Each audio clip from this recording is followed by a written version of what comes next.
In February 1979, a tense border erupted into a sudden, brutal war.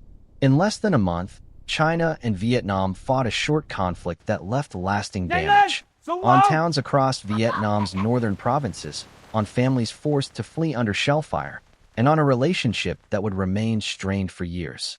To understand why the fighting began, we have to step back to the late 1970s, when the post-Vietnam War order in Southeast Asia was still unstable and the Cold War rivalry between great powers shaped local decisions.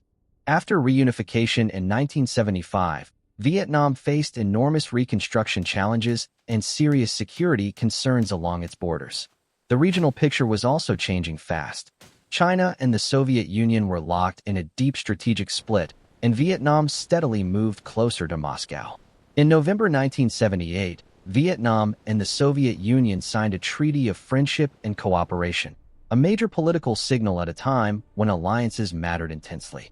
At the same time, Cambodia descended into catastrophe under the Khmer Rouge. Along Vietnam's southwest frontier, raids and mass killings increased, and the crisis escalated beyond the level of border skirmishes.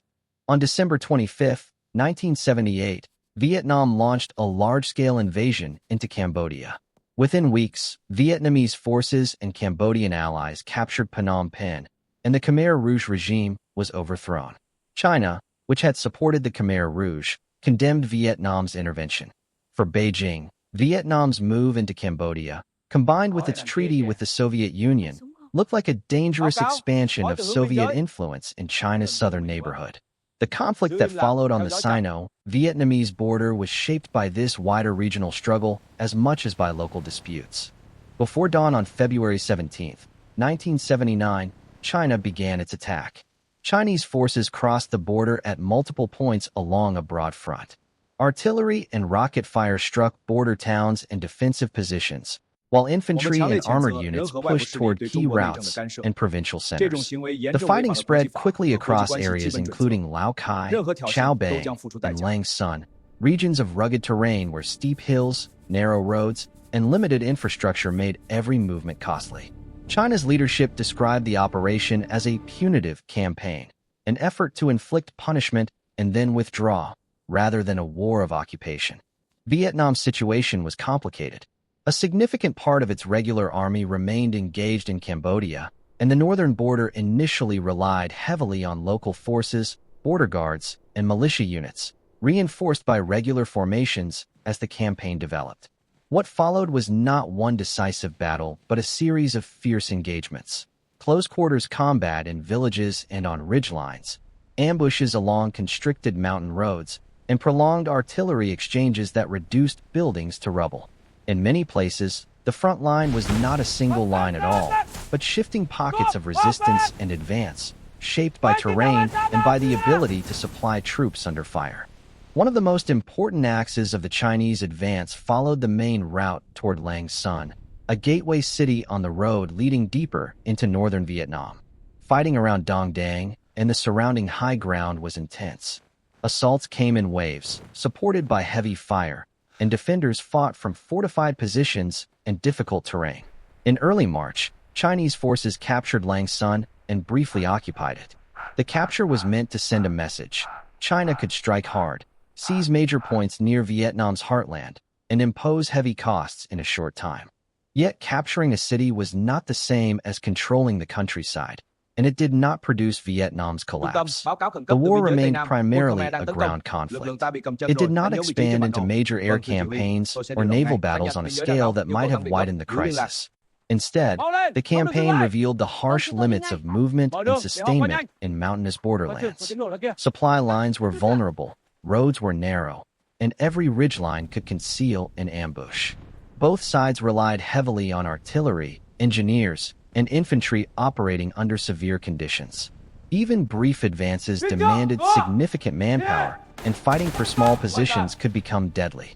The human cost was high, and the full casualty figures have remained contested for decades.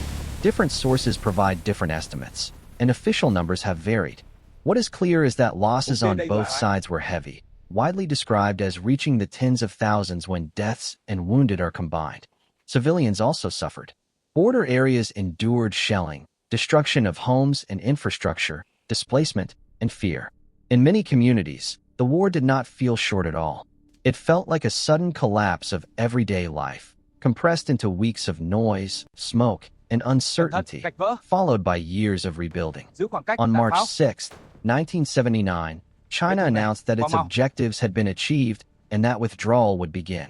Over the next days, Chinese forces pulled back from positions they had taken. By March 16th, China declared a unilateral ceasefire and completed its withdrawal.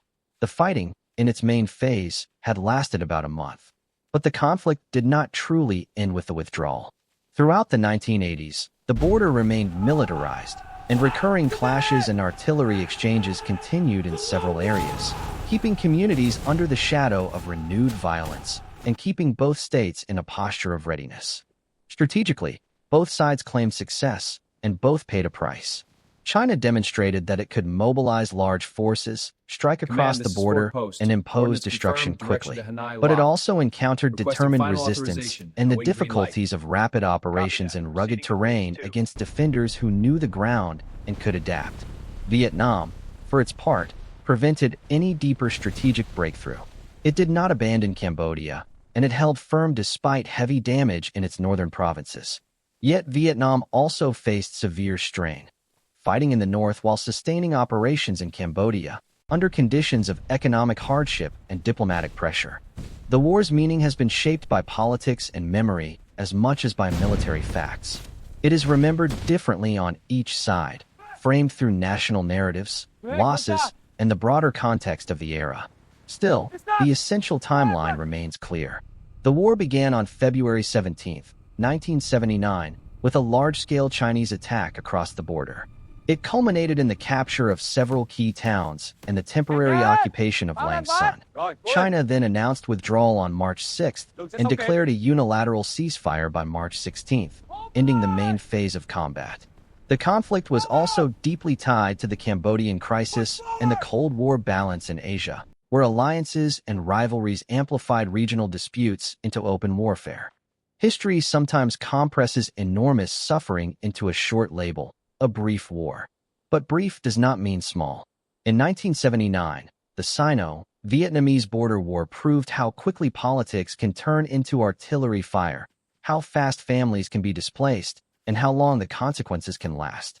Even when the shooting stops, the aftermath remains, in destroyed streets, in cemeteries on both sides of the border, and in the hardening of mistrust that can take decades to soften. The war lasted only weeks, but for those who lived through it, and for the region that absorbed its shock, its echoes continued for a generation.